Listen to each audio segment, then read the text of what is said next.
Good morning from Panhandle Outdoors, America's only daily outdoor TV show. Your source for fishing, hunting, and information for folks who enjoy the great outdoors. Now sit back, relax. It's Panhandle Outdoors. Good morning, folks. Welcome to Panhandle Outdoors on the very first day of October, one of our favorite months of the year. We're glad to have you, and hope you get to enjoy this month as much as we hope we can enjoy it. Let's go ahead with our weather brought to us by Haney Technical Center at the corner of Baldwin and Highway 77. Hot. About 94, low 71, water temperature 84. Let's take a look at our river reading brought to us by Mountain Dew. Take it outside with Mountain Dew right here. We took it outside, but we just brought it back. It's still low, 0.9 on Apalachicola, Brunstown, and over at the Choctawhatchee, all the way to the Pea River and all. It's just low, the whole tributary. I passed over the other day. It's just amazing how low these rivers are. Scott Linden said it's the lowest he ever seen in his lifetime, the Pea River up there in Elba. So it's low. The tide chart brought to us by Kent Forest Lawn. We have really good, strong tides. I got them right here. Really good, strong tides all week long, going on into the weekend. Going to be great tides. Low tide is at 8:08 this morning. High tide is at 11:13 tonight. And Friday and Saturday is going to be really good, strong tides only into Sunday, Monday, and Tuesday of next week. Let's go ahead and take our break. We'll be right back with our guest. All right, welcome back, and look who came by today, my buddy Bill. Like a bad penny. Yeah, listen, we just didn't get it finished yesterday. I said, we'll come back tomorrow, we'll finish it up. So we're glad you're here. I don't think we ever get it finished. I know, and isn't that so typical though? You sit around talking to buddies and you just never finish talking with them. You don't want to get back and finish up. So here we are, we're back. And we left off yesterday, and we got some video coming up too with Bill doing some cooking. But we left off yesterday, we talked about hunting most of the show, but we started talking about fall fishing, got into freshwater. And just as we started talking about freshwater, time ran out. So let's real quick talk about some fall fishing. I like your shirt here, your redfish shirt. Yeah. So let's talk real quick about fall fishing. Tell us about it. Well, you know, October's everybody's favorite time, I think. You know, for redfish, for trout, and certainly you don't want to forget about flounder. Mm-hmm. You know, the migration is going to start soon, and I thoroughly enjoy being out there at night with my sons and grandsons, sticking those flounders, and catching them. You know, I mean, Artie Digsby right now is probably going crazy getting ready to flounder fish, and he can do it. He's one of the better ones around that I've seen. So he, you know, it's just so many things right now. It's good. I swear it's going to get cooler eventually. Yeah, I know it. In October, we always talk about, though, like you say, it is just such a super month. And the key to it is that water temperature just starts going down just a little bit. Yeah. And it sort of stirs them around. And the bait fish, the bait fish sort of balling up and getting the surface, and those redfish, they'll take off on the bait fish. Absolutely, absolutely. And that's where, you know, there's so many things available now, you know, you just start really paying close attention, noticing what kind of bait's available. Yeah. You know, what size it is. What bait it is, and you know, you can match the hatch, you know, now better than we ever could before. Yeah, and you can see one of the bait fish too, and they start balling up, just like the mullet start sort of balling up a little bit, and they're getting ready to migrate. The bait fish will sort of replicate that. Yeah. And now you see the birds. There's always birds. I was about to say the same thing. See those birds, you know? And the old timers like Hawk Massolina, he got his nickname Hawk because he's had eyes. I could see those birds up there, and they didn't have any of this fancy electronics, but they found the fish. Oh yeah, I mean, you know, when you see some of these sounders from some of the first guys that fished who, you know, dropped a hollow lead pipe down. I need to bring that back up here and show some of the new folks. Yeah. Because to find the surface. That was fishing. Yeah. You know, that was fishing. Yeah. So we got flounder, redfish, trout doing it, and and you know, things start moving up into the rivers as the temperatures drop. The shrimp start moving up, you know, and the fish are behind them. So it's real exciting. I'm really looking forward to it. Didn't get to fish last year.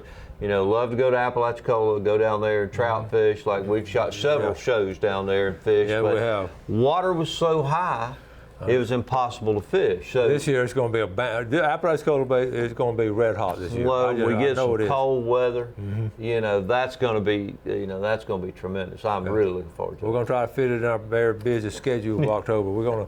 We may have to see if your boss will let you off work one day. Well, yeah, I'll talk to him or her. Go during the week. Listen, we're going to take a quick break because we got a good video to show you. So let's go ahead and take our break. We'll come back and set up our video.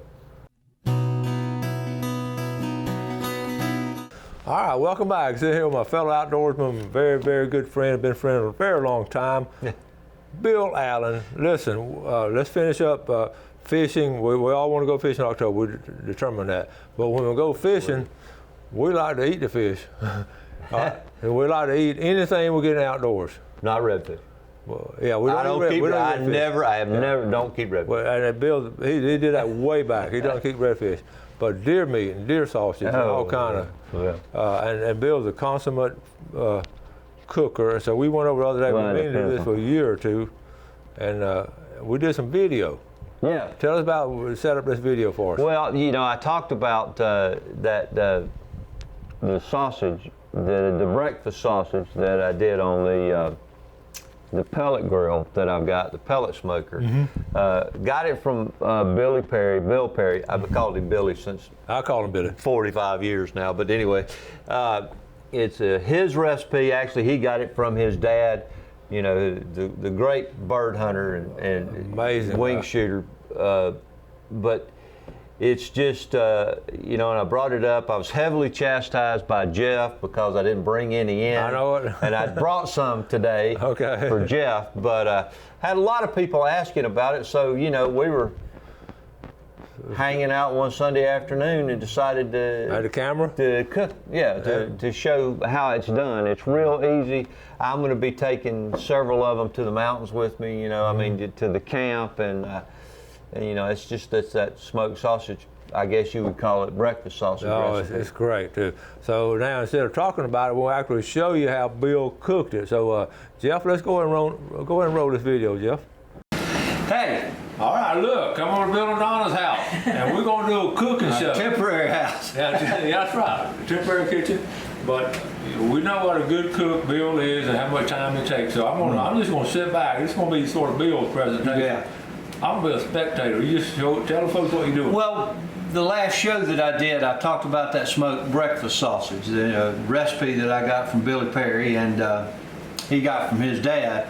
And I had a lot of questions about it, a lot of people wanting to know more, so we just thought, well, it's a Sunday afternoon, and I'll show you exactly what we do. It's a very simple recipe. There's nothing to it. I make it with two different kinds of sausage. These I get from Lucky's. They're the bulk breakfast sausages back in the meat counter, and I have them do it for me in 1.5 pound package. And before I get started, I also use, this is the original recipe. This is the Jimmy Dean regular. This is what Billy first showed me that they did, and this is the 2 pound that we get at Sam's. But so I'm going to do both of them. They're both popular. I decided to do the breakfast sausage just to try it. And on the regular Jimmy Dean, I use this brown sugar and bourbon rub on it.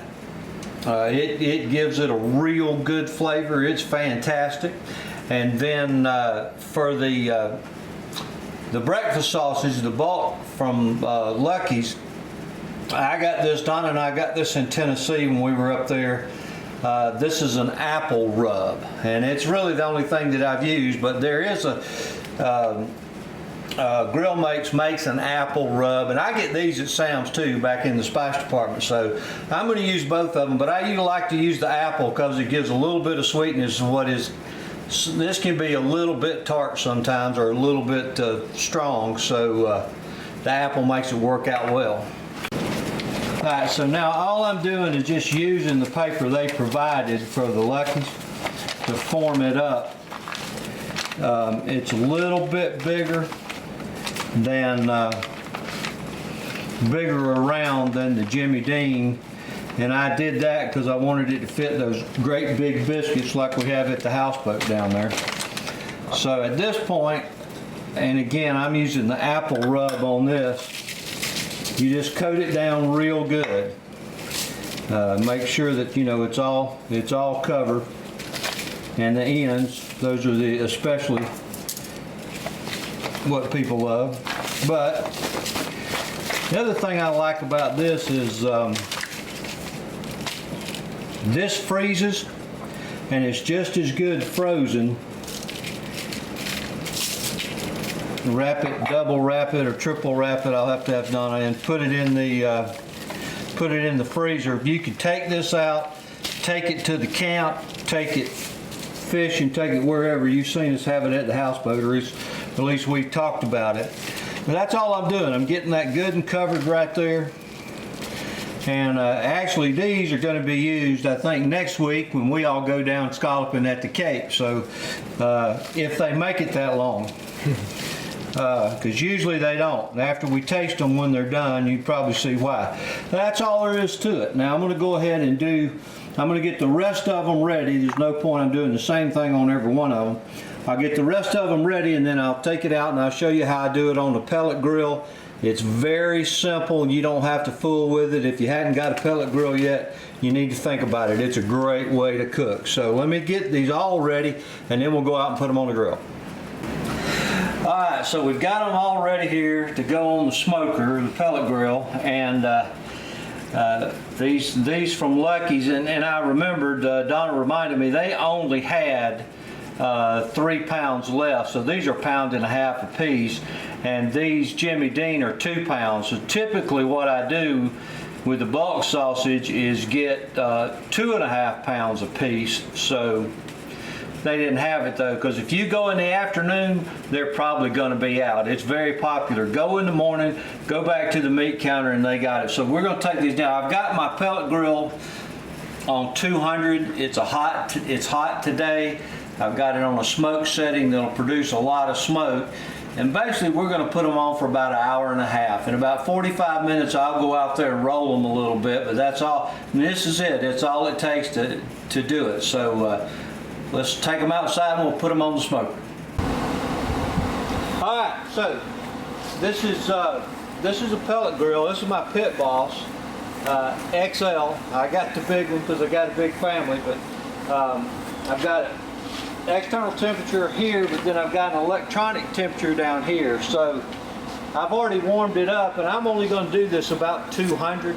It's a hot day, so and this kettle will be hotter. But for those of you that don't know, this is all wood,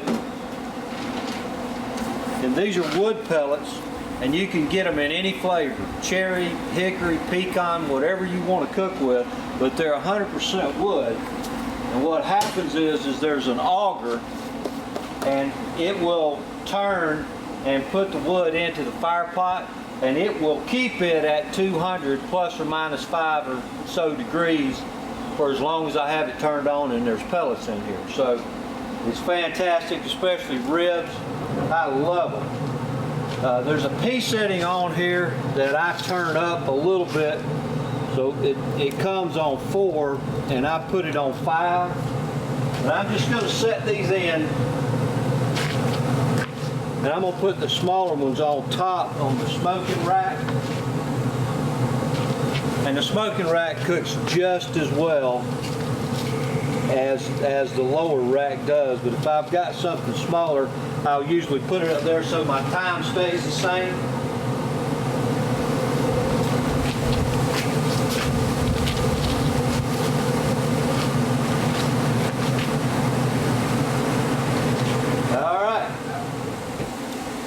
So now, in about 45 minutes, I'll come out, roll them over. In 1.5 hours or so, they'll be done. They have a nice smoky flavor to them. You can, you just kind of melts all the fat out of it when you're cooking them like this. Everything drips, and it's just an indirect. Now you can do it on a Weber or something like that if you use indirect heat. All your coals on one side, and then put your sausage on the other side. But you know, hour and a half to 2 hours, somewhere in that range. This will be done. We'll taste it when it's done, and then hopefully wrap them up real quick so they actually make it to the Cape next weekend. Okay, so it's been 45 minutes.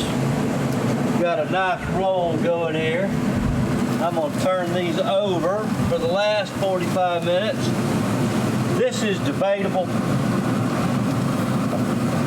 You can turn them or not turn them, but I like to kind of keep the same on both sides. But they look like they're cooking out really nice. Another 45 minutes and we'll be sampling.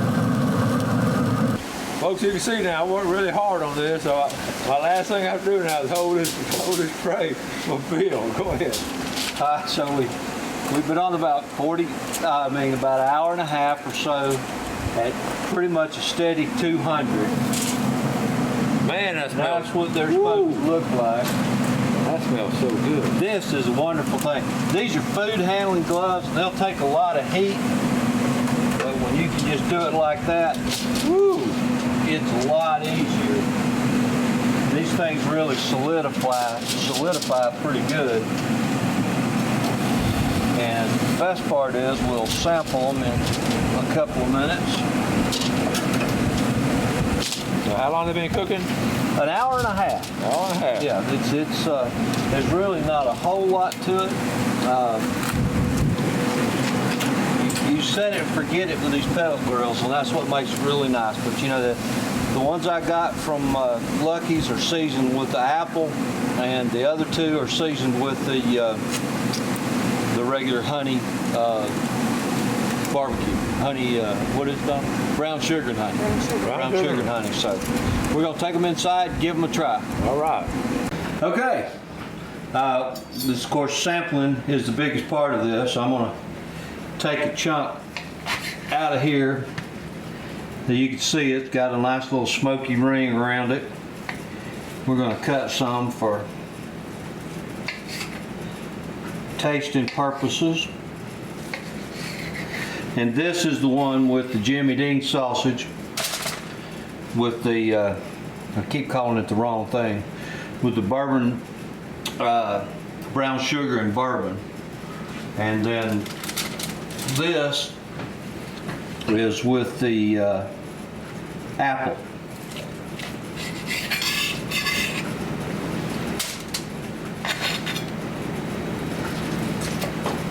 And it's hot.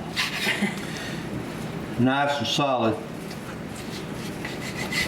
And it freezes well. You know, like I said, it's smoked. Winston?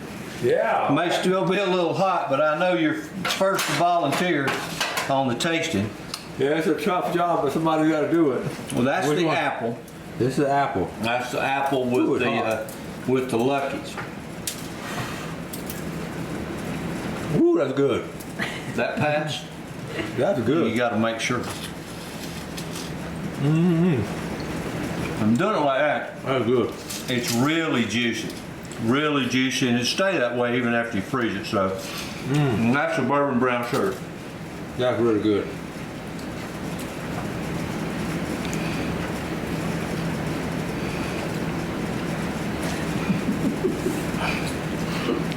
Ooh, that's good.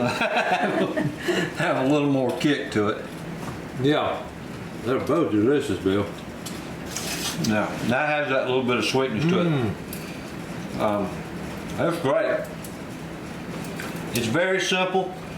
You know, usually Donna just takes this, she wraps it 2 or 3 times in tin foil, closes it up tight, stick it in the freezer. So when you go to the camp or the houseboat, if you're lucky enough, or wherever, or to the Cape to go get scallops and you need breakfast, you just pull it out of the freezer, let it thaw out, and then just remember it's already cooked. So if you're going to heat it up, you can put it in the oven, but you can pop it in the microwave for like 20 or 30 seconds, and it's, you know, it gets it back nice and warm. But you put it in for a minute or so, it's going to cook it, and it's not going to be as good. So you really just want to warm it up. But anyway, thanks for watching, and thanks for your interest in this after I talked about it the other day. I hope you try it. If you do, email us and let us know if you liked it or not. That's right. Good stuff, y'all.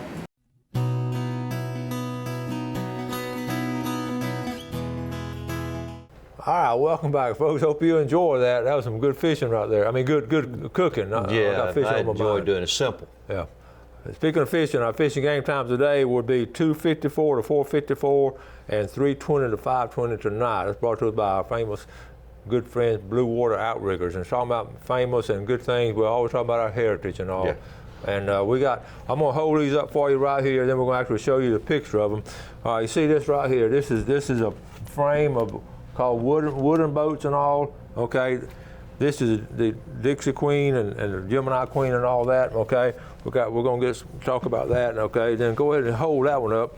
This is a sort of that's a picture of a lighthouse that Mike Miller is sort of in charge of this. When Grover Davis passed away, Grover always wanted to have a lighthouse. We're going to try to get this lighthouse put up down in St. Andrew at the park. In fact, I'll show you the picture. You can see it pretty good right there too. So anyway, there are going to be some fundraisers and all. We're going to sell these prints. Here it is right here. What I want to do is zoom in on it.